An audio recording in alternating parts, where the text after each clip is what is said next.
You're listening to a Roddenberry podcast. It was so much fun last week, and we just couldn't stop ourselves. So, what do you say we wrap things up one more time? Again, finally, the sequel. It's 7 Pacific, it's Monday night. We're here, you're right there with us. It's Mission Log Live. I'm John Champion.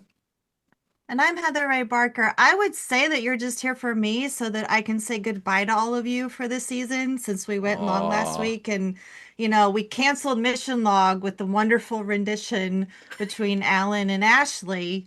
yep. And so I didn't get to say sayonara, but tonight it's not about me or John.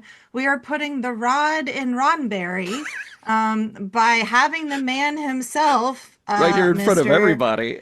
Yeah, Mr. Rod Roddenberry, come and talk about his thoughts for season 3 of Strange New Worlds and season 4 and what's to come. Sure. So yeah, it's like an extravaganza. It's a little timey-wimey, still throwing out the Doctor Who references because I love it. Good job. But yeah, it's gonna be a lot of fun, and I hope that you all call in and say hi to me and everybody else. But I want you to come say hi to me. They're mostly here for you. And look, you all know the drill. All opinions are welcome here. We can't wait to help you and help us put it all in perspective. So yes, season 3 is in the rear view mirror, but there's so much more to unpack. Maybe you called in last week, but you didn't get that burning thought off of your chest. And now you get to share it with a co-executive producer of Strange New Worlds for whatever good that'll do you. So you know what to do. Click on the Zoom link. Earl is here in the Earl Green Room, and then you are live with us to chat about Strange New Worlds or whatever else you want to talk about. There's other stuff happening in Star Trek as well. I'm actually really excited because I am not Holly Amos, but Holly's dad is here tonight. So hi, Bob. Hey, Bob. Excellent. I Yeah, love it. I know you guys just did the panel at LA Comic Con, we did. which apparently nobody stood up to ask questions for. And so we'll see about that audio. Here's the Um, tragedy of the whole thing is that we had great interaction. We had great questions and comments. And even though there were small groups, they were really enthusiastic. They were really tuned in, and not one of them could be bothered to use the microphone. So we'll see what happens. We have to do some very clever editing in there. Maybe the computer will reiterate the questions. I So, hope so. Microphones can be scary if you're not used to them. sure, So I get it. It took absolutely. me a while to get used to that. But like everybody is here. I see Yeah. Michelle, I see Dave Takechi, I see Mona, I see Cheyenne. I think we had at least 2 Pauls. Maybe we've got more Pauls. We've got Matt and Luke's Sci-Fi Sanctuary again, and I don't know if Oh, it's Matt or Luke, fantastic. but it's Yeah. half of them. Maybe they're both hanging out together. We don't know. Great to see them. Melissa Ann, welcome. Let's Yeah. see, who else do we have? There's Chris, Right. welcome. Dr. Nani, there's Jim. Wow, Mark, everybody is in there. Thank you. So good to see you all there. Oh, Admiral Joe, funnest frontier. That is the funnest frontier. I appreciate all of It's your not fun until Joe is here. Exactly, exactly. We already do have some callers ready to go tonight, so hang tight, and there is room to fit everybody in the call queue. So now is your chance. You know what to do. And by the way, if you're watching us on YouTube live or later, always click on subscribe, click on share it with your friends. Tell us who you are in the chat. If you're new here, welcome. And everybody else who's not new here, welcome to everybody else. All right. So we'd love to hear from you. And we want to make sure that you know what's happening next on Roddenberry, whether it's in YouTube or our podcast. Speaking of podcasts, before we get to the main event tonight, let's remind everybody of what's happening. Mission Log Workforce is out right now. And then this Thursday, we drop Human Error. Great episode. We're coming up. We're in the home stretch of the very end of Voyager. We got about 7 or 8 more episodes to go. So exciting times. Well, And that's wild. yeah, I know, right? Sorry. Yeah. I can't believe like we're already there. And then you're gonna go into Enterprise, which was my first Star Trek. Oh, wow. And I say that with a little downturn because it was not the best Star Trek for me. But maybe you can change my mind. Maybe we'll see what I happens. don't know. But let's see. Genealogy's still on hiatus because they need a break. Everybody needs a break once in a while. Yep. But like we said, go catch up, go hear about Jefferson Drum. The best thing about genealogy is like all our best friends are in it. Like they're all the Yes. voices. Yes. So go listen to everybody. Again, there's a polar bear. Go find the polar bear. And then when you come back and tell me where the polar bear is, I'll send you a letter. I'll Nice. hold That's you to awesome. that. Yeah, That's there's some awesome. Yeah. incentives. The audio dramas, I mean, the show is incredible anyway, but the audio dramas are so much fun. So make sure you catch up on genealogy. It's good stuff. I just love it's our family. Like I nobody know. else does that. Right. What else we got? Okay, Trek Files. Glenn Swanson with a look Mm-hmm. into Star Trek's relationship with the Smithsonian National Air and Space Museum. Again, like I said, you've seen the pictures, you know what that's about, so you want to go learn about all that history. Tomorrow we welcome back Adam Kotsko to discuss the Borg as a central part of Star Trek's evolution. From a show to a franchise, the Borg, I mean, Mm. we've had the Borg Queen in the office. Yes. Like you got very intimate with the I Borg, got John. very close with the Borg Queen. It was And nice now to she have her lives here. with a lucky human out there. Hopefully she's Right. doing well. She hasn't taken over. Yeah, we haven't heard from her since. So, I don't know. But wonder. yeah, so all that stuff, you know where to go. Podcasts with an S Yep. .roddenberry.com. That's where you find all the good stuff. And like go dive into all of it, especially if you're new to us. Like there's a billion years of mission log. Yeah. There's a There's a person lot of named mission log. Ken Ray. Like you can go hear Ken. Uh, Wild. there's guests that I've forgotten about who I look back at the Don't feed and I say go, that. oh Shh. wow, we had that Don't say person. you forget people. You're not allowed to forget No, people. I'm not. I'm not.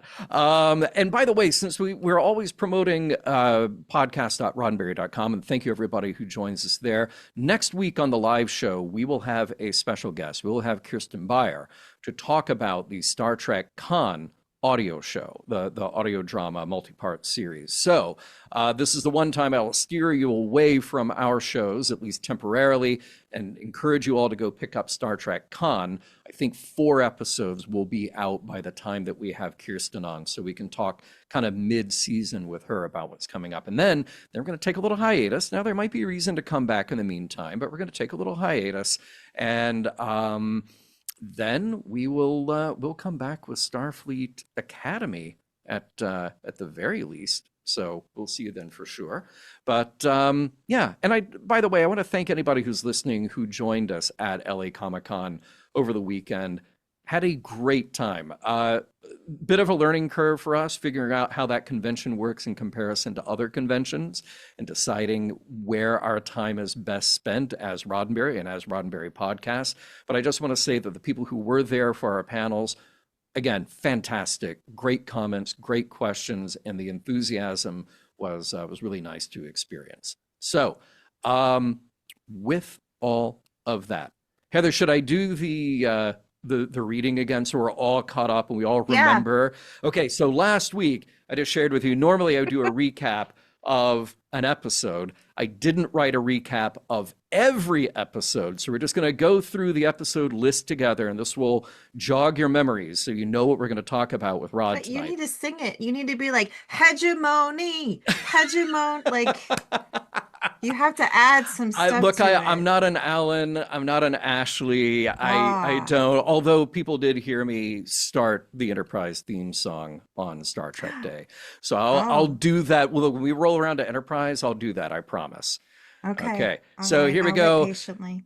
Hegemony Part 2, Wedding Bell Blues, Shuttle to Conforia, Space Adventure Hour, Through the Lens of Time, The Sailor Who Ate His Tail, What is Starfleet, 4.5 Vulcans, Terrarium, New Life, and New Civilizations. And that is Season 3 in a nutshell. Now, joining us on the show to break down all of that and give us a scene-by-scene highlight and analysis, your friend and mine, co-executive producer of Star Trek Strange New Worlds and many other Treks and many other ventures that are not necessarily Trek related. But you know him, you love him, you don't know what to make of him. It's Rod Roddenberry. Rod, welcome. How's it going? Great, man. It's good. It's great to be on here. And yeah, I don't know if you know him, you love him, but you know. And just to clarify, you know, for those who don't know, I am one of many executive producers on these shows. I think back to those heady days of 2016 going into 2017 before Discovery had premiered. And I believe it was you who, on a stage, said, if you love it, don't blame me. If you hate it, don't blame me. And it was a bit of humility, but it was also honestly the reality of how shows are structured now, that there are so many people and so many moving parts. And I guess sometimes you can feel like maybe you're kind of a very small cog in that machine. Yeah, I mean, and there's the creative minds, the number of creative people that break a story, come up with a story, pitch a story, develop the story, write the story. Oh, that was all out of order. But before I really see it or share anything, I mean, there's so many other people involved. And, you know, there's the thing that I've said before, you know, I am so close to, I'm going to say Star Trek, but I'm also just going to say Roddenberry Star Trek, that it's, and you know, what Star Trek was in the 60s, of course, 80s and 90s, and what it is, if we include JJ, early 2000s, and now, mid 2000s, and whatever you want to call it. And now, you know, I still go back and forth as to what is Star Trek. And I can tell you what Star Trek is to me, and I'm very clear on what I would call Roddenberry Star Trek. It doesn't make it everyone's Star Trek. And it doesn't necessarily, the word right is an obscure word. I can't say it makes it the right Star Trek. I can just tell you it's Roddenberry Star Trek. So, you know. Well, and I think it's fair to say, before we get into anything else, like, yeah, your name might be there in the credits, but first and foremost, you were a Star Trek fan. You know, you were somebody. I became a Star Trek fan. I'm a legitimate, you know, fan. Yeah. I can name episodes and plot points, and not as hardcore as probably a lot of people watching and listening, but I know my stuff. Yeah, you do. And you have your favorites, and you have your thoughts about what really speaks to you or what doesn't. And, you know, we try to be a big tent here and welcome all voices and comments and points of view. So all in the spirit of learning a bit from each other and about each other. By the way, very important question right out of the gate. Cherie wants to know in the chat, Rod, were you responsible for all the flamethrowers on Discovery's bridge?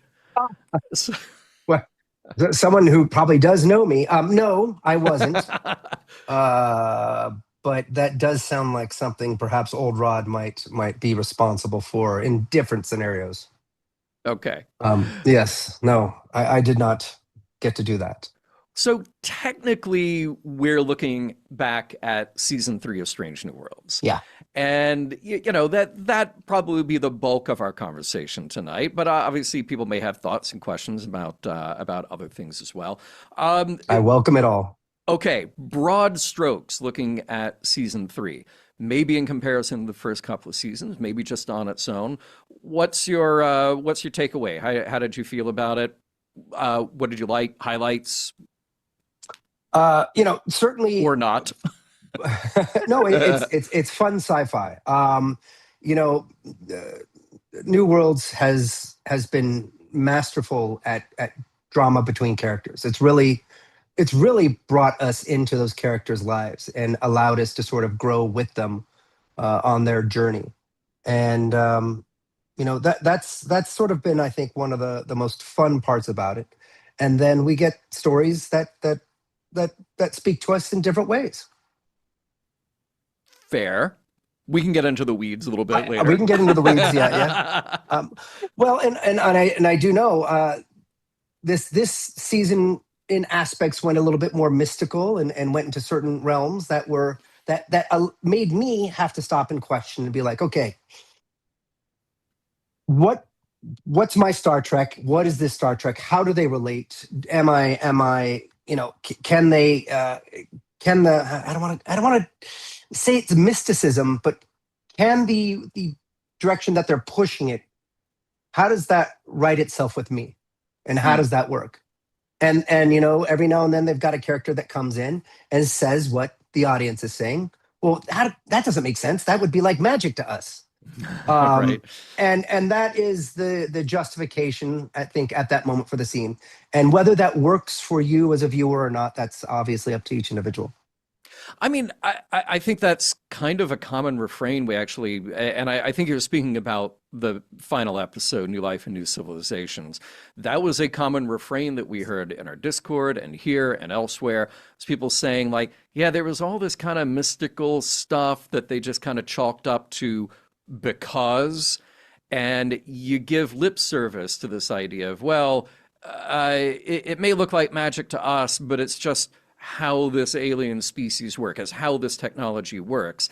That wasn't necessarily good enough for me. A counter argument, though, and sorry to interrupt you, against Yeah. myself. Yeah, Q, sure. you know, Yeah. and Q got to the point where, you know, I didn't question. Now I have my own, I don't know if it's called retconning, but explanation. His technology, his abilities are so far advanced that they do seem like magic to us. By no Yeah. means do I think he's a god. By no means do I think he uses magic. In my Star Trek universe, there is no magic. Hmm. Anything that Yeah. seems mystical is somehow explainable. Perhaps we don't see it Yeah. on screen, like Q. So I think to you know, if I were arguing and then arguing against myself, I would throw Q at me and say, "Explain that," and I'd go, "All right, Yeah, all right. right," you know. Right. Yeah. So There's again, also sorry that, for you know, interrupting. like magic is science unexplained. You can throw that out there to try to rationalize some of it. So Hmm. I don't know. I find that if you're able to find a way to make it work, that's great. Some people can't make it work, and that's valid too. Yeah. Yeah. It was a very fun and playful season that still had some depth to it. And I think the characters are evolving left and right, and the Mhm. relationships back and forth, whether romantic or not, and the introduction of new characters and the introduction of old characters again. You know, it is an evolving series for sure. Did you have in this season either a favorite episode or a favorite, or maybe just a more, the most kind of contemplative, the one that stuck with you the most?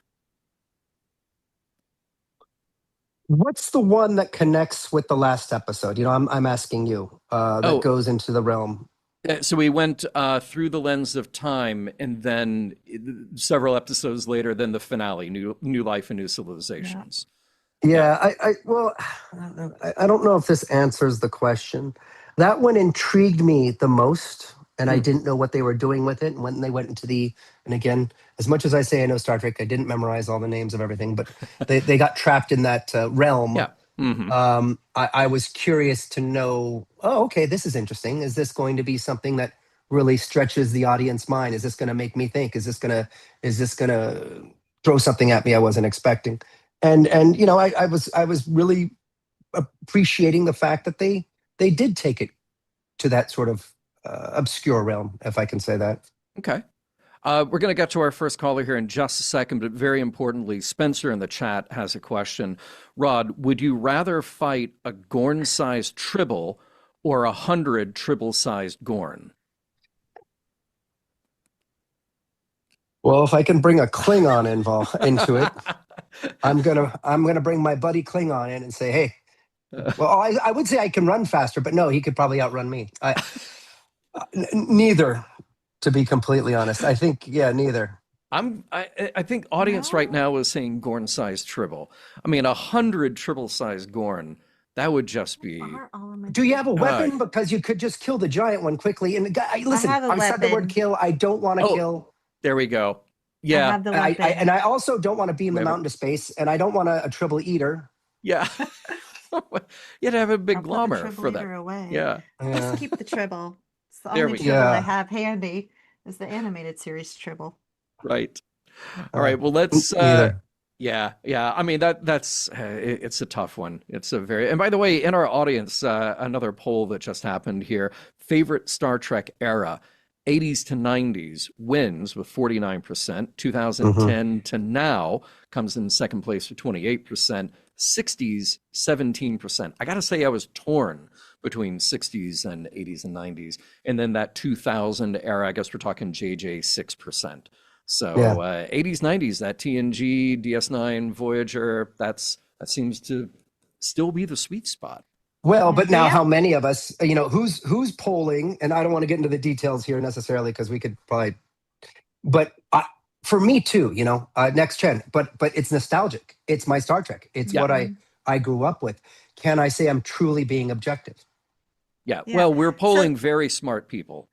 the anthropologist, no, listen, the anthropologist in me wants the details because, like, Star Trek is sentimental for everyone, but for me, like, I really got drawn in with the 2009 film, and then all of the recent stuff has really been like my heart. Like, look, DS9 is my favorite Star Trek. I love all of the Star Treks, but like my podcasting career, my community has been built around all of this new Star Trek and experiencing Mm. new Star Trek with everyone else. So that for me is the drive. And I'm interested in that, like, what is that common denominator? Is it just what you grew up with in the nostalgia? Is it how you came into the community? There's so many variables. So yeah, and anthropology brain wants more information there.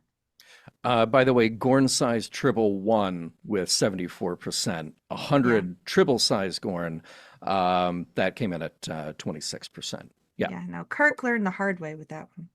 I have an answer to your earlier question because I completely forgot Okay. about it. Okay. I appreciated the documentary one.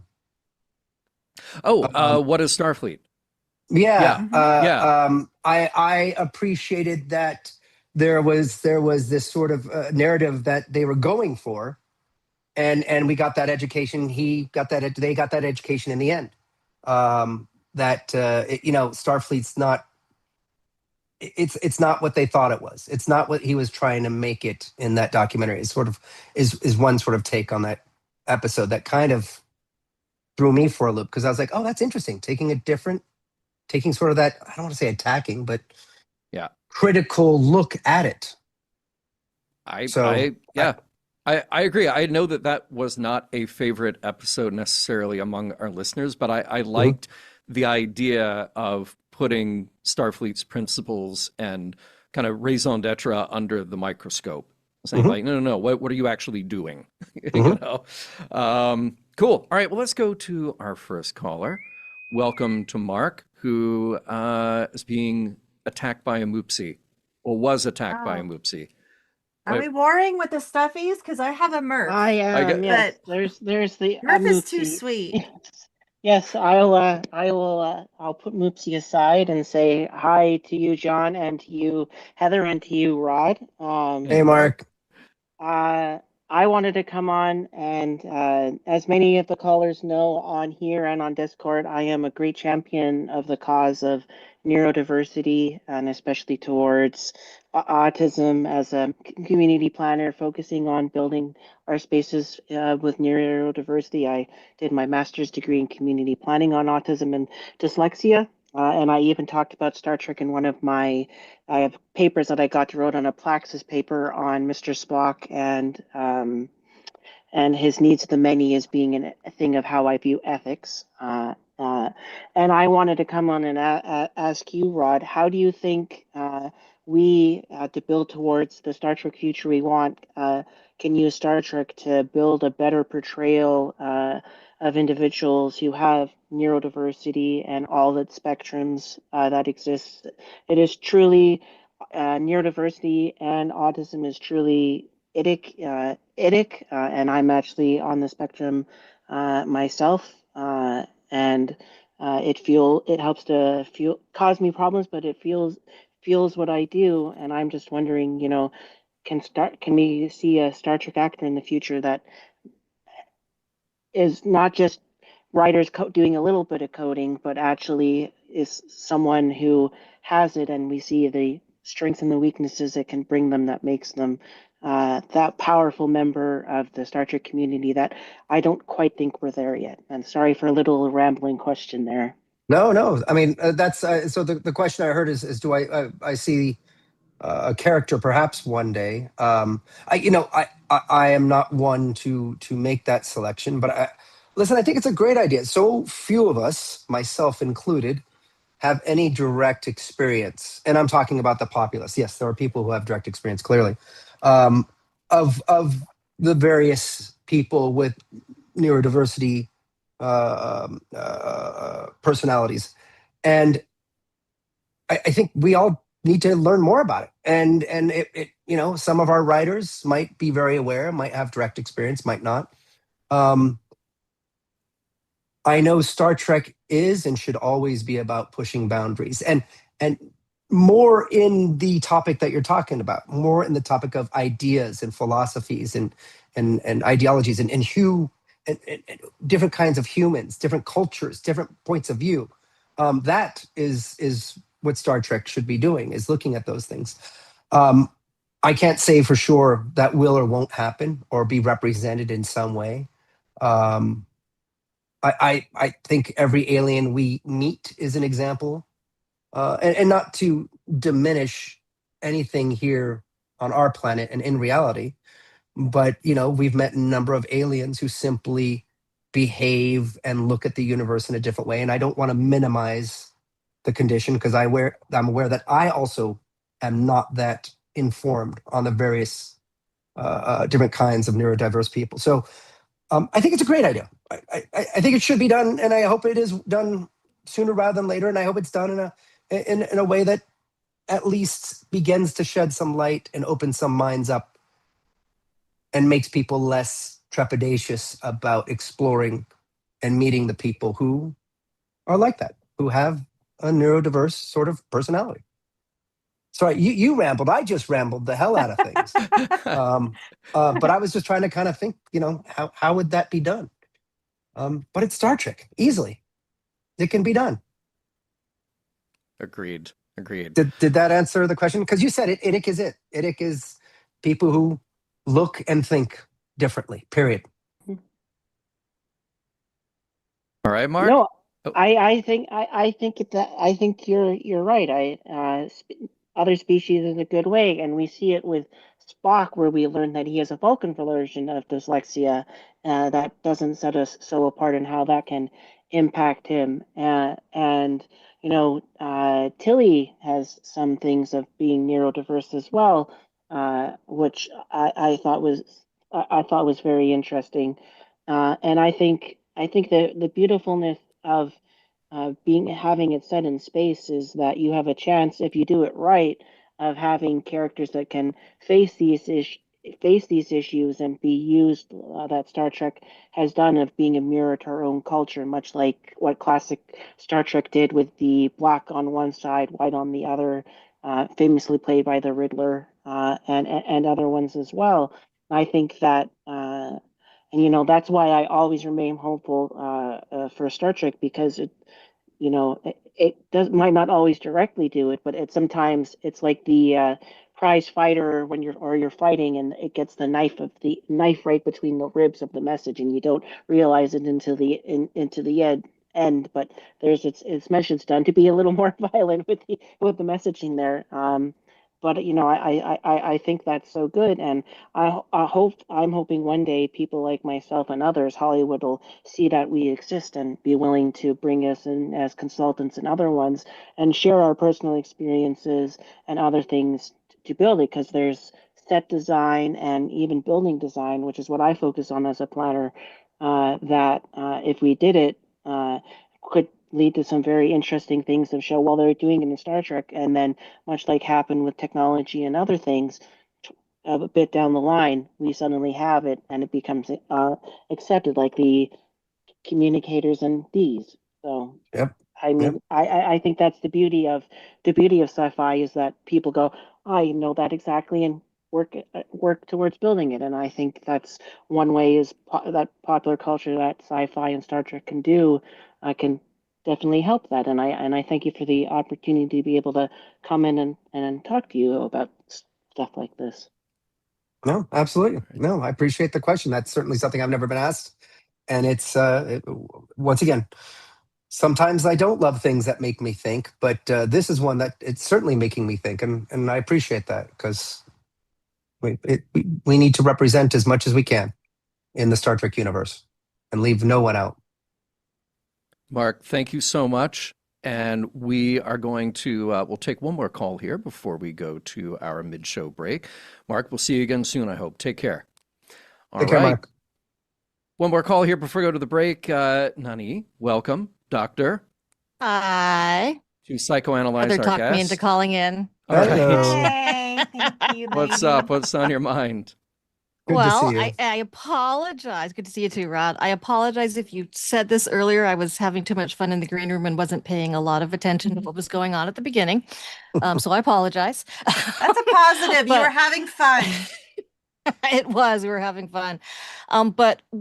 Rod, how do you feel about the way it seems like the writers are pulling back from what most of us would consider the Star Trek message? Where they're, in Discovery, we had, queer relationships. They were seen to be making, the season 1, episode 1 of Strange New Worlds had footage from January 6th. And they seem to be, I guess, getting more tame given the current political climate. So I understand why, but I guess I'm just curious what you think about it. I can't say for sure what is and isn't happening. And let me clarify that. I as I alluded to at the beginning, I am not in the writers' room. I am not at the offices where these stories are broken. And they're in Toronto. I'm in LA. So trying to figure out the best way. I do like Star Trek that's talking about social issues. And when I say social issues, it can be people who are neurodiverse. It could be sexism, racism, classics like that. I hate calling them classics. It can be God. It can be. There's so many amazing things that all storytelling could dive into and teach us about and give us different perspectives on. And I really that is when I think Star Trek is at its best. And when it's doing that, that's what I call Roddenberry Star Trek. Now, when I call Roddenberry Star Trek, no intention of taking it away from any of the writers, anyone else. I'm just saying, philosophically, that is certainly the direction. If you read as many notes that I have and John has, as many notes on scripts, as many speeches, as many things as my father said, you know his mindset. You know what he was trying to do. I would argue if you watched Star Trek and Star Trek: The Next Generation, you would know his mindset. No one wants, well, no one's going to remake The Next Generation per se. They're going to do a different Star Trek, and they're going to bring their knowledge and their ideas and their ability to create. And I hate the word conflict in storytelling because it's overused and misunderstood. But their abilities to bring conflict into it. And so, these new shows, I think they do touch on that message fairly often. But then sometimes they have episodes that for me, miss the mark.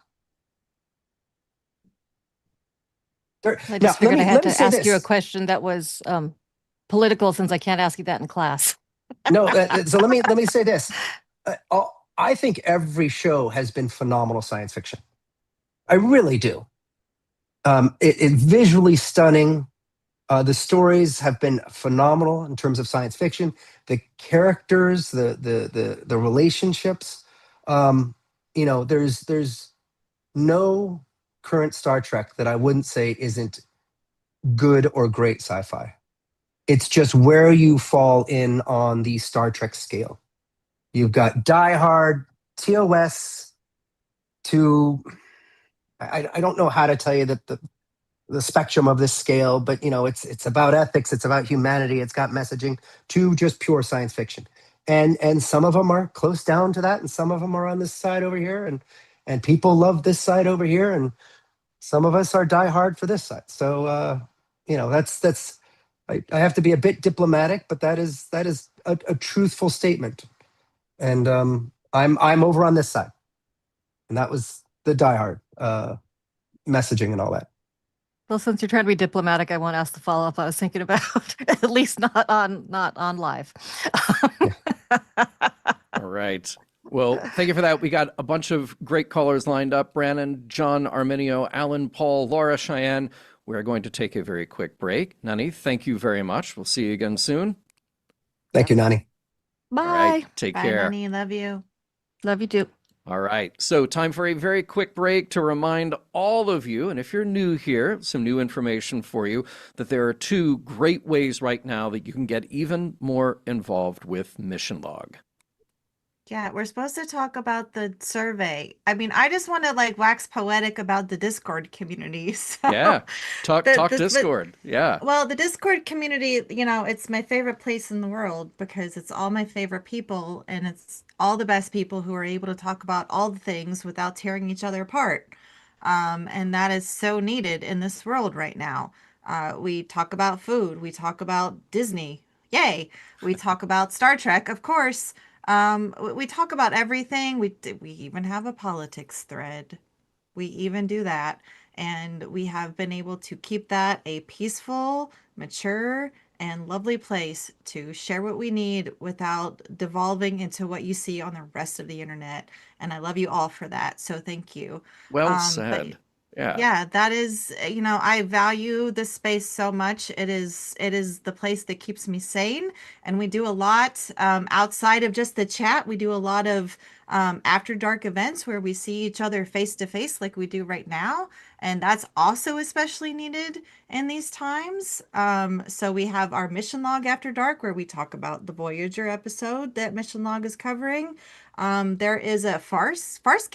Is that what you guys are talking about Yeah. right now? They're doing There's a Farscape. Sounds like yeah, there's other stuff coming. BSG. Yeah. And I am transitioning our Strange New Worlds chat. So we have Kontiki, which is in the spirit of conventions. And there's Yes. always like a topic for Kontiki, and it's a really good place to just come together and enjoy the camaraderie that you would find like at the bar after the convention is over and you're just hanging out with everybody. And I am transitioning our Strange New Worlds chat over to something that I call Honesty Hour. And so that is a place for people to just come together and kind of talk about like what's going on in your life. Like what do you maybe need to unload? But it's not a therapy place. It's therapeutic.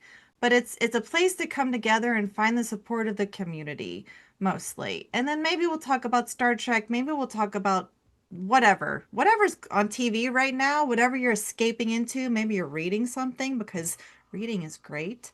But we do all sorts of cool things. But yeah, we also have this listener survey, which I did, which is still out there. And I know we have links to access the listener survey, which I Yep. think is exclamation point survey. Is that Exclamation correct? point survey. And if you take that, we welcome your feedback about Mission Log and stretching out Right. into our podcasts, our And I other have to Trek. do the thing here Do the thing, to yeah. show the So prize. when you take that survey, you are entered to win. Well, you get a secret code, and then you're entered to win one of our original series film cell plaques.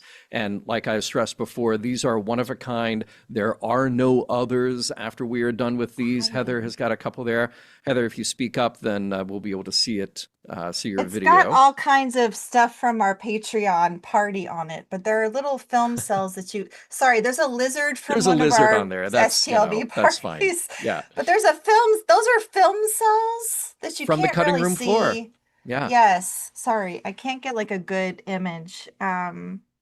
But yeah, it's your own piece of Star Trek. So it's really cool. And like they're limited. So once they're gone, they're gone. So Exactly. I'm rich and I can put this on eBay and make $1 billion. You could. Well, You're do rich in like Star Trek. do like Heather, plan for your retirement by getting one of these. So fill out the survey, exclamation point survey, or it's in the show notes as well. And then you can get the secret code to be entered into our giveaway. We want to hear from you. We want to know your thoughts about the show as we plan the future of Mission Log on our other podcasts. So join us at Discord via our Patreon, which is patreon.com/missionlog. And then remember to click that link in the show notes for the survey. And that's that. Let's jump right back into the show, shall we? Because we've got Brandon, who's been waiting patiently. We got a few more people lined up after Brandon. So Brandon, what is on your mind? Hey, well, it's very good to see you, Rod. How you doing, Brandon? Nani stole my question, and that's Okay. very Oh, no. rude. No, it's okay, Oh, no. because I have more. Okay. But I was actually wondering, so it led into this very well, actually. So you just talked, Rod, about when Star Trek is at its best, when it's challenging us to be better. And I'm inclined to agree that this is when Star Trek is at its best. And your dad's vision and his purpose with the show and where he wanted it to continue to go and what was at its real heart. And to just clarify, me knowing that is as much as a lot of other people know by reading what he's written and seeing, a lot of reading the books and all that. My father and I never sat down and had philosophical discussions about Star Trek. So in terms of my authority, I want to be clear that sure, I had a relationship with my father that no one else did. But my understanding, I can't say if I'm being honest, is that far above anyone else's, if at all above anyone else's. That's very good clarification and I think information for us to sort of have as that have that understanding. I that he didn't say, all right, Rod, But I know sit I'm down. right. I'm going to tell you everything now. Prepare to receive from me the vision. Yeah, but and it sounds like you're in pretty strong agreement about what makes for excellent Star Trek. And you've mentioned the limitations that you have as far as creative control. And I find myself wondering, given how important the messaging is to you and how important it sounds like it is to you, especially right now. And I think for me as an inhabitant of this world and a fan of Star Trek, I think it's very important for Star Trek to have those messages now in the world that we live in. Do you ever find yourself thinking like, man, I would love to have more creative control and I would love to have to be able to steer more hands-on where it's going, or are you like, right here is good? Oh, I got it. Let me just, and then I'm not going to be evasive about this. I'm going to be honest about it. I didn't go to film school. I didn't study film. I'm not a writer. I haven't written scripts. It wasn't my interest. It wasn't something that I wanted to do. I pushed hard against it for a long time. But then I had an opportunity at a young age to work on the next, PA in the Next Generation didn't really count, but it was a bit. But then I got to work on Earth Final Conflict in Canada, and that was my dipping my toe in the water. And, I would say, looking back in hindsight, I learned how much I don't know. The short answer is no, I wouldn't want to. Yes, I would love to be one of the people overseeing and guiding where Star Trek goes. But I wouldn't want to be the guy because I do not feel qualified as a filmmaker. And so taking on that. Now, Star Trek is just such a special animal. And I mean, I think it is to me. It's to a lot of people. If Star Trek were just sci-fi, then anyone could do it, and it would be bad or good. I mean, I hate to make the comparison of Star Wars. Star Wars is phenomenal. I grew up with it. Many people have done it. Some people have done it right by some points of view, and some people have done it wrong. And wrong is a relative term. I don't know if I could do Star Trek fully in my hands alone correctly, because it is a debate. Making Star Trek, making Next Generation again now wouldn't work, or may not work. How do you make Star Trek acceptable to a younger audience and palatable and interesting while still retaining the classics? It is a tough thing to do for everyone who's creating this content out there. And to be completely honest, I don't think I would want that weight solely on my shoulders. However, would I like to be at the office as they're coming up with new ideas for seasons and have an equal voice in the room and sharing what I think works and doesn't work and get into disagreements and dare I say arguments every time. Not every time, but every now and then.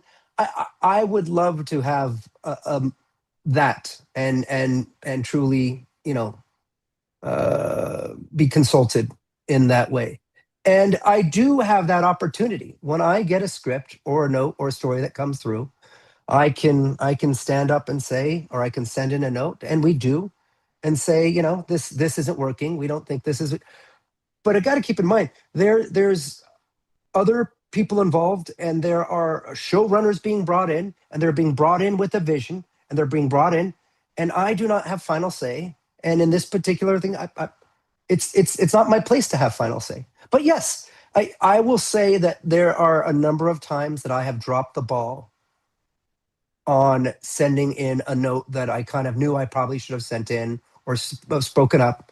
And it turns out, guess what? All the fans were kind of going apeshit about it. And I was like, yeah, okay, well, I should have done that. And so I will say there are a number of things out there in these shows that I probably should have spoken up about. But there are other things that I thought weren't going to work. For example, animation, comedy animation. Now, before Lower Decks came out, before Prodigies was out, we knew the animated series. Beautiful in its own way, but, history and nostalgic and all that. I read the first script for a Lower Decks. And since I had no experience in animated comedy, I didn't chuckle. I didn't laugh. I was like, this is just, I don't think this is going to work. So guess what I was wrong on that. I'm not saying I would have stomped my fist and said, you can't make this. But I would have said, can someone please explain how this works to me? Because I'm not getting it. And so I would have hopefully learned a lot. And to some degree, I think I have. So sorry, that was a very convoluted way of answering your question. No, that was great. I want to be one of the ones saying, I think this show, this episode, this concept fits Star Trek in these ways or doesn't fit Star Trek in these ways. And truthfully, I do have that position to a degree. But there are people brought in with visions and ideas, and I do not have the final say. And that's just the way it is. Sure. All right. Well, thank you. I appreciate that. And I love that we're on the same page because it sounds like you're advocating for a lot of the same things, honestly, that I probably would be. Yeah, I mean, yes. And again, I think I made this clear, nor should I necessarily all the time have the final say.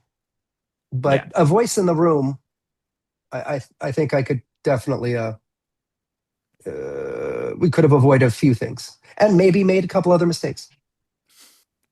Well, thank you so much, Rod. Brandon, thank you as My ever. pleasure, Brandon. Thank you. We're going to move right along to John Arminio, Quasar Sniffer himself. John, what's on your mind? Hi. Rod, you were talking about, making your voice heard. So I just want to thank you for being such a valiant steward of Star Trek. It means a great deal to all of us. I'm as somebody who has had Star Trek in his life, all his life, and was bestowed it. It was bestowed upon me by my parents, so it's been a part of their life for decades. So it means a great deal to me. And so in the spirit of in this very perilous, both political and media landscape, how do we as fans who really do cherish Star Trek, how do we make our voices heard when there's media conglomerates that are just, merging and merging to bigger and bigger entities and they're kowtowing to politicians. Especially when social media discourse is so toxic and negative, but how do we make our voices heard in an effective way so we can maybe affect positive change on this franchise we love very dearly? I mean, this is across the board, not just in Star Trek and not just in entertainment. Peacefully rallying together, and when I say rallying, it could be email campaigns, it can be groups, it could be anything like that. The reason why Strange New Worlds got made was because the fans loved Anson Mount. And I don't want to say the only reason, but perhaps certainly one of the things that put it over the top was their appreciation of his portrayal of Pike in season 2 of Discovery. Yeah. How he got on that bridge and clearly the opposite of Lorca and said, I am fallible. I am nothing without my crew. We are a team. I can't do this without you. We earn trust. He came in as, in my opinion, a true leader, not one that rules with authority, but one with respect, earns the respect of his crew, and isn't afraid to say, I can't do this without you. That for me was true Star Trek leadership. I think that's true universal leadership, in my opinion. But that happened because there was enough buzz out there. And, while I don't know for sure that everyone in the creative space in whatever departments of CBS and Secret Hideout are scanning the internets for these things. I don't know if they're scanning, but people can make a big enough noise.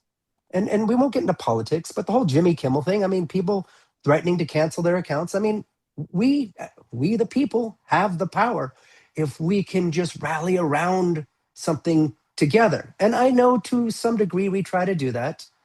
But when it comes to Star Trek, if you make enough noise, they will listen. I am not suggesting anyone cancel anything. I'm not suggesting anything like that. But I'm saying a thoughtful messaging with a large group of people that that are significant. Again, if everyone is sort of feeling the same way, and everyone makes their voice heard, I think it will move the needle. But I can't promise that, but I think it will move the needle. And I'll leave it up to everyone to decide, again, what peaceful, non-threatening methods can be implemented to get executives and studio people to listen. And maybe everything's fine. Maybe people don't want to. Star Trek's good the way it is for them. Fine. But maybe for other people, it's not. Thank All you. I right. appreciate that. John, thank you as ever. We'll see you again soon, I hope. We're just going to jump right over to our next caller because we definitely want to get to everybody tonight. So hold tight. Paul, Laura, and Cheyenne definitely want to get everybody in. So, Alan, are you singing tonight?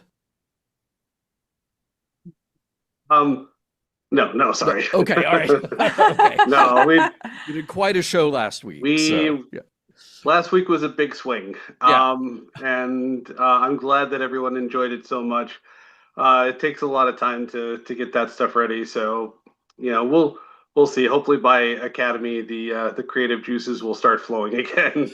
Okay. We'll have to see what that show presents to us. But yeah, Heather, John, Rod, it's great to see you all here tonight. Thanks for taking the time to do this. Sure.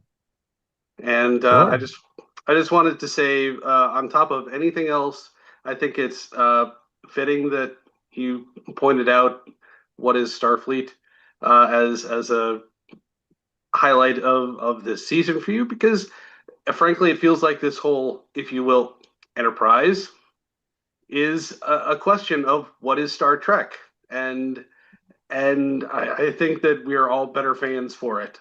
So,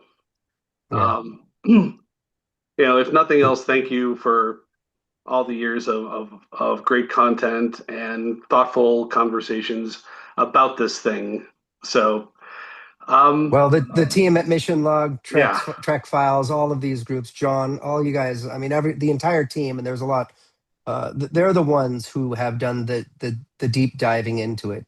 And I'll tell you, one of the things that I truly enjoy the most, and I have a couple friends, and whether it's Star Trek, politics, religion, you name it, it's sitting down with John at a restaurant or something like that, and getting to dive into it could be an episode, it could be the politics of making television, it could be real politics.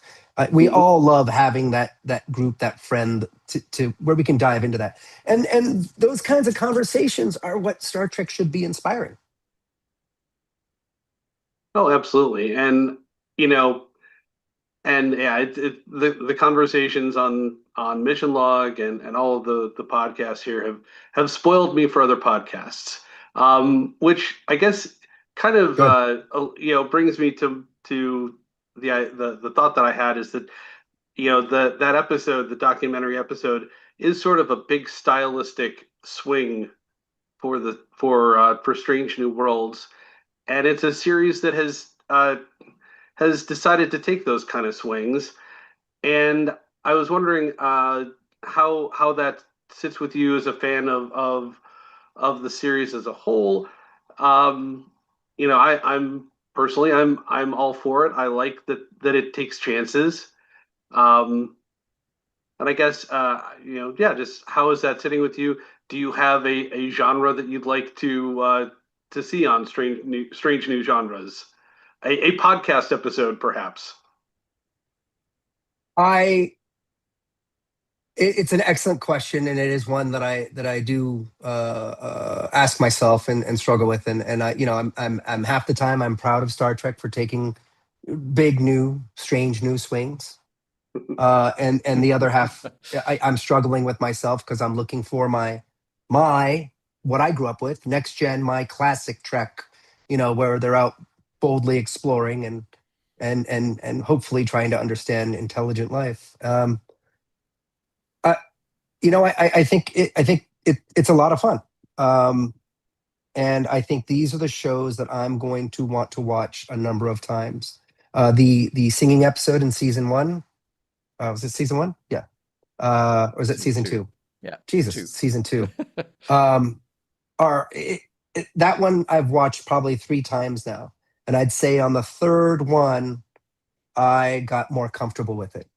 Because the first time I watched it, I enjoyed it. Listen, I'm impressed that they got them to do what they did. The singing abilities of everyone blew me away.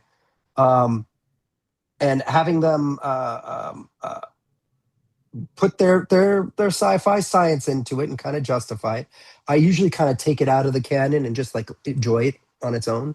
There's a number of episodes from back in the day, whether it's TNG, Deep Space Nine. I'm saying it sort of lives outside of canon because it was a good Star Trek episode. I just don't know. I don't know if it reasons with me how it fits in. But I do appreciate these big swings every now and then.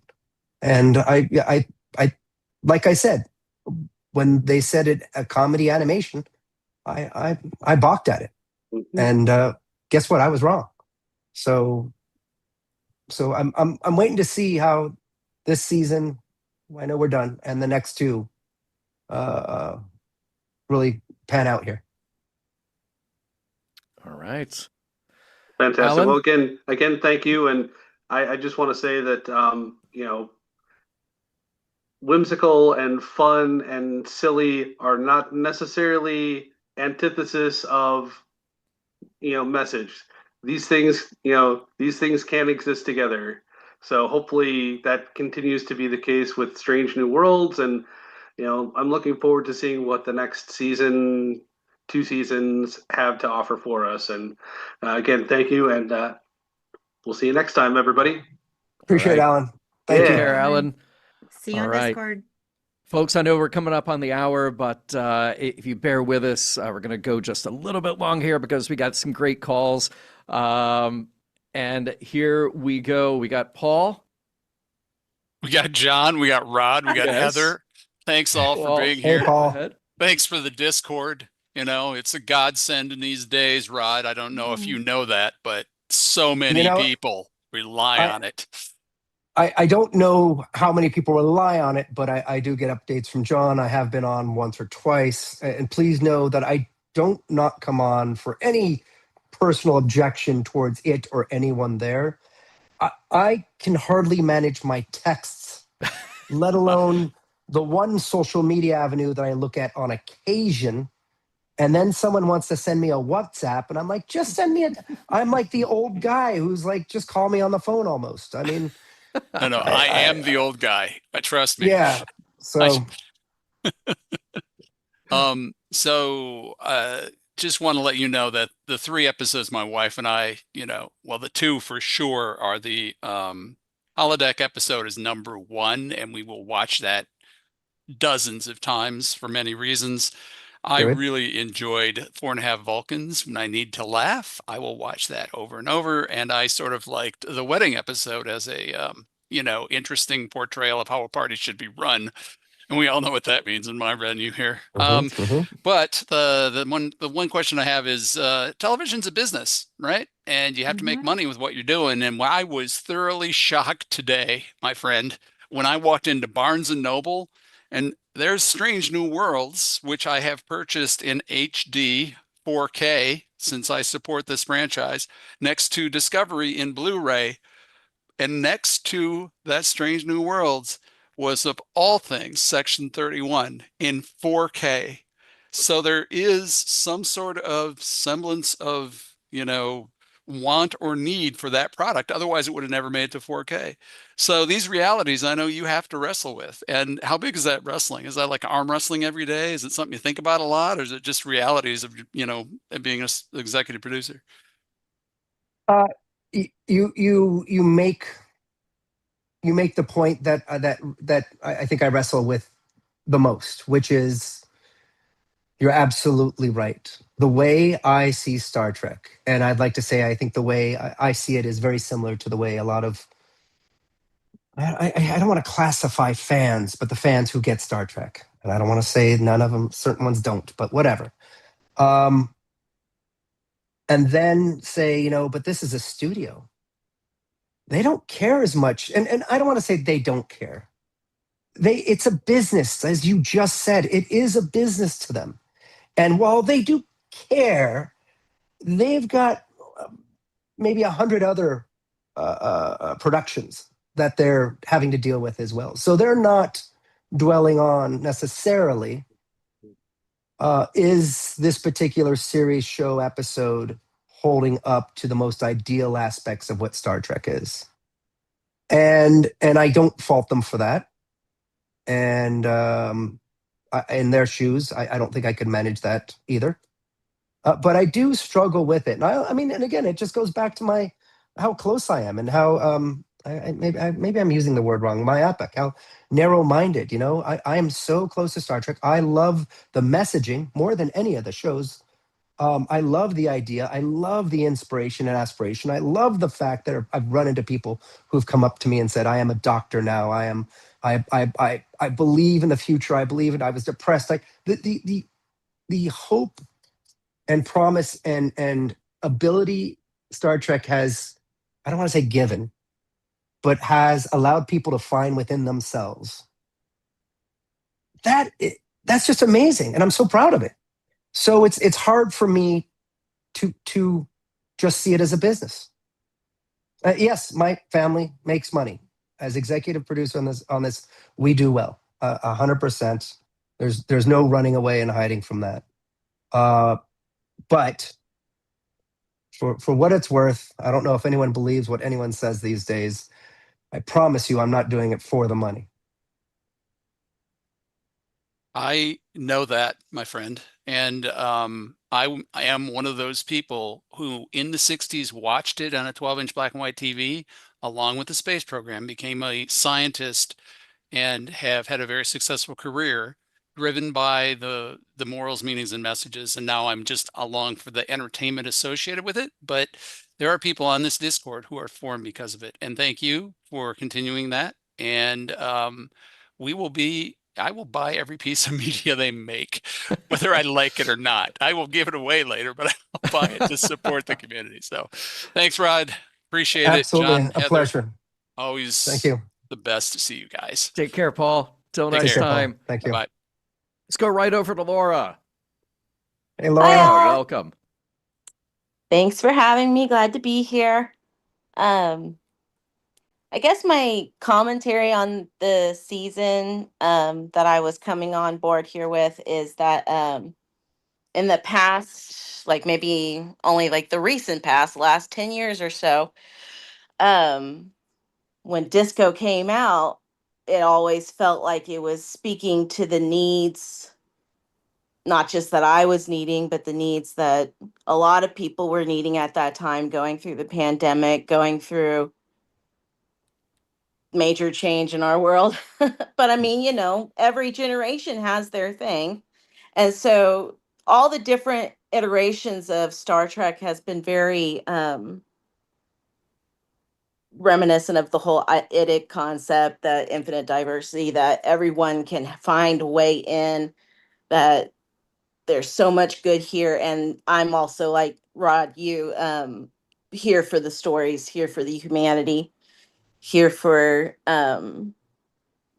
the social impact that it has, more than the things that people like to gatekeep about, the starships and the species and head ridges and whatever. Yes, the um various different Klingons. Yes. yes, so it's just this last season didn't quite hit the mark for me for what I guess I was needing. But I'm in a particularly unique position in my life. First year living away from family in another state, and going through a lot of changes. And you know, we all do. And Hmm. there's so many factors for season 3. Maybe it was the writer's strike. Maybe it was, who knows, business deals having effects, higher up producers, whatever.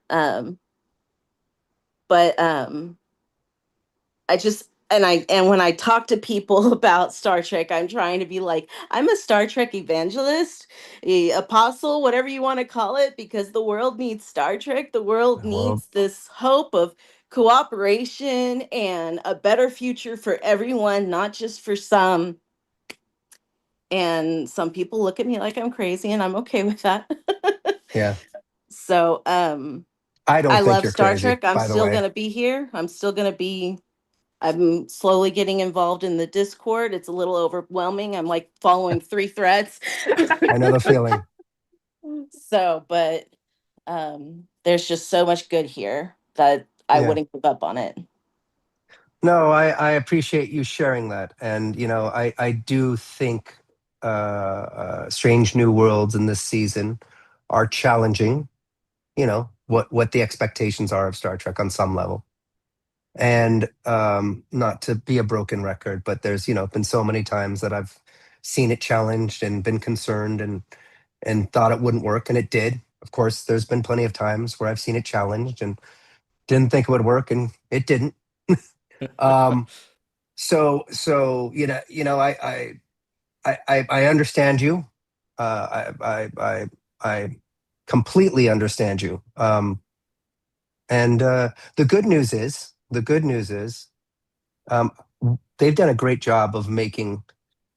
Was it 6 with? I lose track. 6 with Starfleet. Five shows that have been on the air that are vastly different.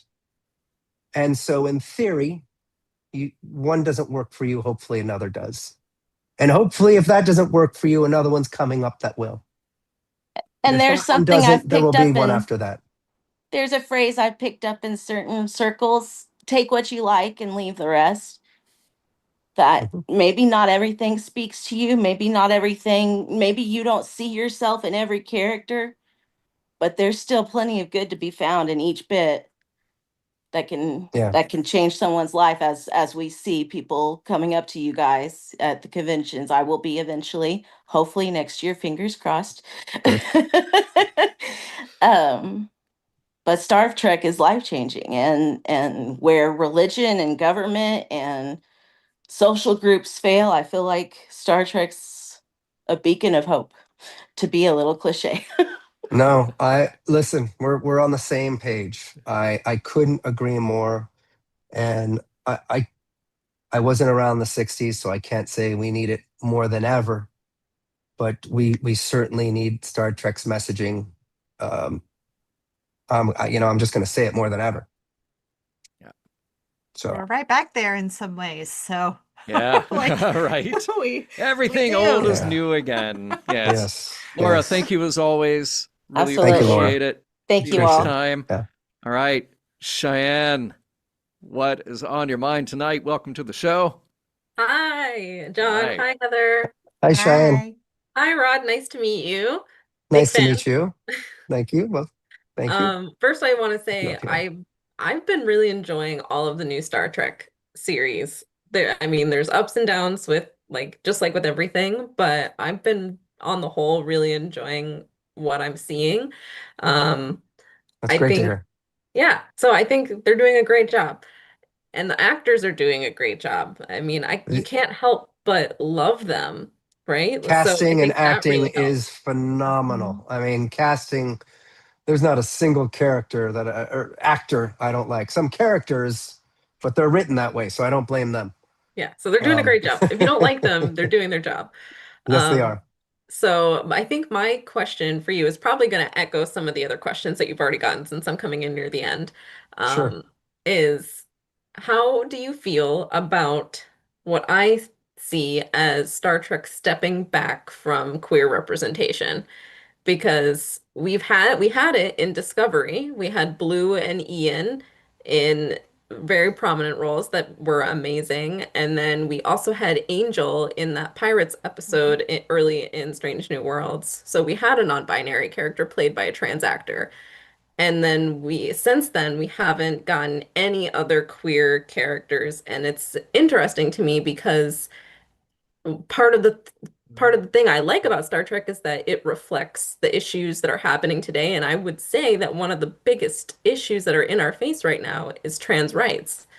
And so there's nothing about that happening. And I feel like there needs to be a storyline about that. And maybe there is in the upcoming seasons that I don't know about yet, but it doesn't feel like that's where it's going. And I'm just wondering how you're feeling about that. Good question, or good thought about upcoming episodes that I should know something about. I do think you will see it again in perhaps, and I don't want to lie, but I also don't want to give too much away. And I don't even know if I'm right, but I think I am. I think you'll see some, and maybe something upcoming. And I can't say anything else because I'll probably get in trouble. I might get fired anyways. So I think they are going to hit it in perhaps another series coming out at some point. I don't know. Everything would be speculation on my part. It is a tricky time. And I don't know that there's anyone saying or not saying, hey, we did this in Discovery. We hit it pretty hard. Let's lay back for a while because there's a population of America we don't want to deal with it. I'm not saying anyone has said that on any side of anything, but yeah, I don't know. I don't know. I don't know actually is my answer. Yeah, well, But I figured you might not have an you'll see answer, something but come. I think you'll see something at least touching it yeah. Well, that gives me a little bit of coming hope up. because Yeah. just like Laura was talking about, like the show is about hope. And what's more hopeful than being able to see yourself in the future? That's why, Afrofuturism is such an important thing to show that Black people belong in the future, that we make it to the future. So I Yeah. also want to see that queer people also make it to the future. And I've said this before to other people in the Discord and on other chats that space is way too big for there to be only binary genders and only heterosexual things happening. So I just want this as heterosexism to be challenged a little bit more. Yeah, and normalized. I think Star Trek could do a little bit more to normalize these. God, and I hate calling them issues. I mean social issues, but these ideology. I don't even know what to call it. Being different than we are now is not wrong. It is normal. Whether it's neurodivergent, whether it's your personality, whether it's your choice and how you see yourself, that's just being human and showing that in the future. I used to think it was a cop out, and you may have already heard me say this once. That they approached my father in Next Gen and that said fans did, and why haven't you had any gay characters? And the truth was the studio at the time wouldn't really let it happen. So they could only do a few little things. But my father's response was, in that future, we've got gay characters and we've got people of all sorts all over the ship. It's just no longer an issue, so no one is projecting it as they walk down the hallways of the ship. There's plenty of trans and gay and neurodivergent people on board the ships. It's just a non-issue. They're just part of society like anyone else. So I know that's not going to make you feel better, because it's Star Trek's job to put a point on it and then show the perspectives and then show how beautiful difference is. But it is a business. It is a business, and no one writing on these shows has forgotten that that's an important thing. But I think everyone is limited in their own way, and there are decisions that are made. And I can't say for sure anything specifically was made, and I'm not being evasive. I really don't know to not put anything in recently. Yeah. Well, I still appreciate what you had to say. It does feel nice to hear that from you. So thank you. My pleasure. My pleasure. I'll see myself out and let Chris say what he wants. You might have to wait a couple years in terms of things coming out, but you'll see something. I think it'll be very interesting to look back at Strange New Worlds in total. It'll be interesting to look back at Academy in total. It'll be, we get to have these conversations ongoing. So we'll see. No. And the moment is good too. I said in our chat, like it would be a loss for Academy, who seems to be centered, as a show seems to be centered on our youth, to not be representative of queer people who, like, I'm sorry, but our queer children in the world are like leading the conversation around our rights. Like, they are the ones out there really pushing the boundaries and advocating for access to transitioning, to just everything out there. And it would be sad to not have something in the show to represent that. And always with Mark also being a neurodiverse person, like, yes, we want to see more of that. We've seen a lot. I think there's areas to say, like, there's neurodiverse coded characters, but we didn't really get that. So, like, always there's advocacy, and I think the big thing is, like, we got so much of it in Discovery that it's hard to take a step back, especially in a time where people who are neurodiverse, who are queer, are being attacked for who we are. And we really want the defense of Star Trek to step in and say, no, like, we've got you. So it's a weird space, but I'm hanging on. And at least I know that even if it's not in Strange New Worlds, it's here with all of you, because I know that all of you have my back. I know that Rod has my back from what he said tonight. Mm-hmm. So that does also give me hope. Well said. All right, Cheyenne. Well, thank you, Cheyenne. As always. And I look forward to more conversation in the future. All right, take care. Look, everybody, you have not only stayed late, our audience actually got bigger. But we're going to wrap this up with our last caller tonight. Chris, what's on your mind? And then we got to say goodnight, okay? Hi, Chris. Hey, Chris. Hello.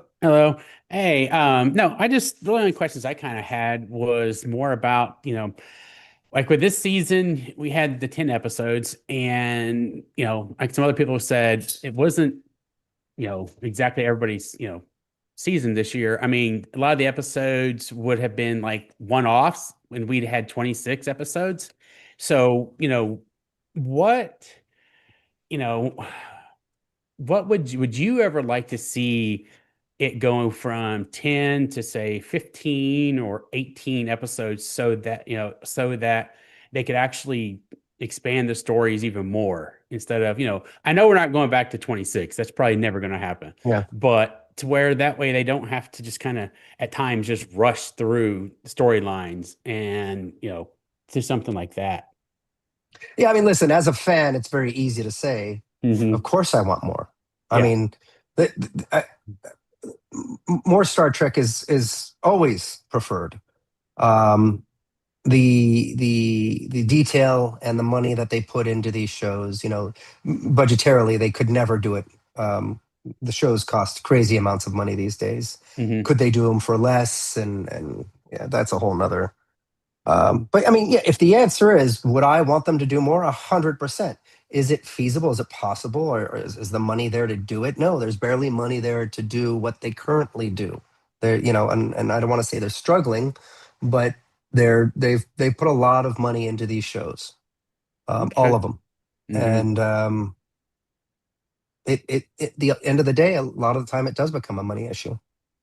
Yeah, that's what I've heard. Obviously, it's all about, because they do cost way more to make than they did, back in, TNG, Enterprise, all those days. So, yeah, that's something we've always talked about, as the fandom every now and then, just be like to get just a few more so that they don't always kind of have to just, rush through. Or, I thought of a lot of the ones I thought about this year. Some of these made me think of, like, Our Man Bashir, where they're kind of these, kind of stray off the normal path of, like, Strange New Worlds, or, anything like that. And so, but yeah, that's where we're like, it should be nice but I know money's probably very tight, but.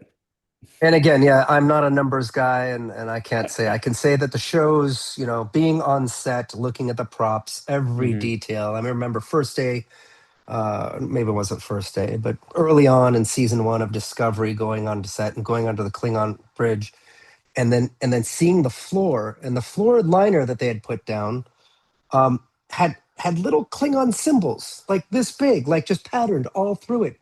And yes, I know we have 4K, HD, et cetera, and the camera, but the camera's really never going to show you that much of the floor. But there was a lot of money put into that. And so every detail, costumes, lighting, everything has a lot more money put into it. And does it have to? Yeah, I'm sure there's a debate. Do you want it to look the best? Yeah, absolutely. So again, not gone to film school, not having a wide knowledge in the back of this, I cannot have a strong discussion about what maybe should or shouldn't have been done. I can tell you it looks like movies. Oh, it yes, looks they look spectacular. amazing. Yes, you are correct. They look like movies. So, yeah. Well, branding your floor is very important in the future. So brand identity, making sure that creeps into every possible visible object, super important.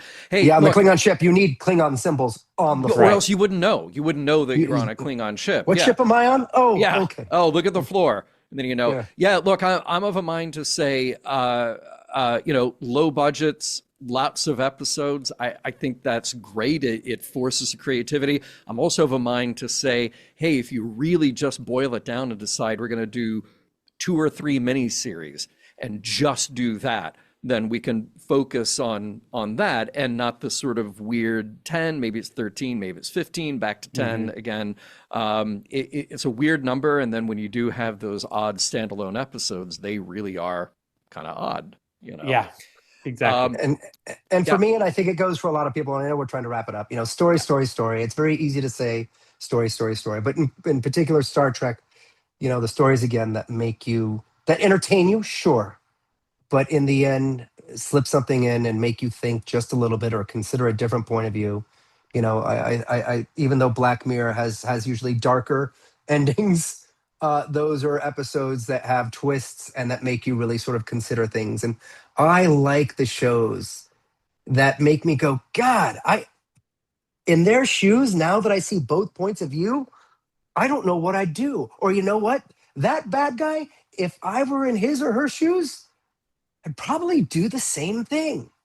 And they challenge me and they go, I don't know who's the bad guy anymore. So I think that is sci-fi at its best, and I think that is certainly Star Trek at its best. And I've said this before, but that's what's great storytelling for me. Chris, thank you so much. Thanks, Chris. Before we say goodnight, Heather, you get the last word. I get the last word. You do. Oh my word. Listen, this is the highlight of my year always. And thank you guys for calling in every week and making life great, because I need you guys to uplift my spirits, to talk about Star Trek, the good and the bad stuff. I have said numerous times in our Discord chats that like I'm all for the good stuff because I want to hear the positives, but like I get that even me didn't love everything.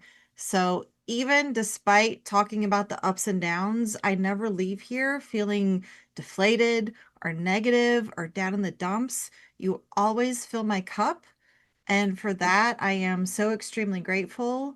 But I don't know. I don't feel like I should have the last word. I feel like Rod should have the last word because he's No, no, Rod. no. You've given us your time, and you've been an incredible host, and I thank you.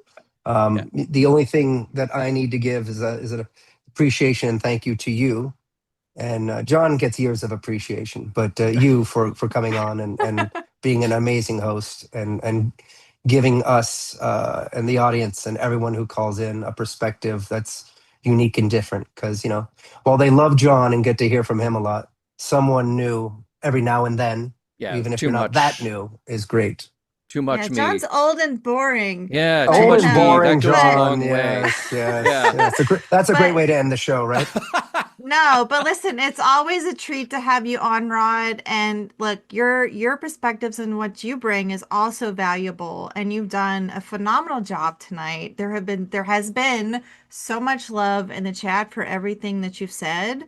And I think that our viewers, our listeners, our family gets a lot of validation hearing those things from you. So I appreciate you coming on board tonight. It's been a lot of fun. Oh, Cassandra's here. I'm sorry. One of my very dear friends has showed up at the end. So hi, Cassandra. Um, but thank you all so much. And you get to talk about Con next week, which I Yeah. listened to one episode. I'm on board for the rest. Yeah. So it's on your podcast, wherever you listen to podcasts.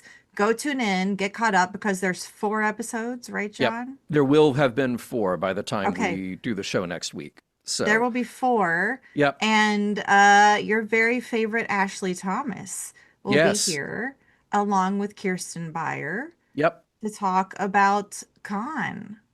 Can't wait. Yeah. All So right. that's it. And that's my time for this season. And Strange New Worlds will be back, and I will be back. But in the meantime, you can find me Tuesday nights for Honesty Hour, where we talk about all the shit all the stuff, all the stuff that's going on in the world and in our lives. And it's just a place to come together. We do have some rules, and I'll go over that in the Discord. So join the Discord, costs a whole $1. And then you can come join us there and find some community and some support. And that's where we'll be. And then you get to do all the other stuff and you get to be part of our family, which I think everybody in the chat I know is going to do hearts right now. I saw like 2 hearts. So everybody like needs to be exploding with hearts because yes, thank you. There we go.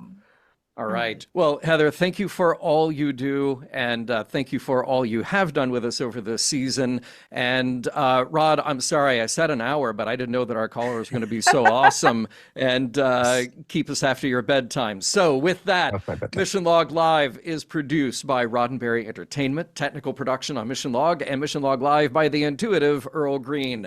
Be sure to visit podcast.roddenberry.com for the latest from Roddenberry Podcasts. If you would like to support Mission Log directly, give us a look at patreon.com/missionlog. Thank you to everyone who joined us live or later. Come join us next week with our special guest to talk about the Star Trek Con audio series. We look forward to seeing you then.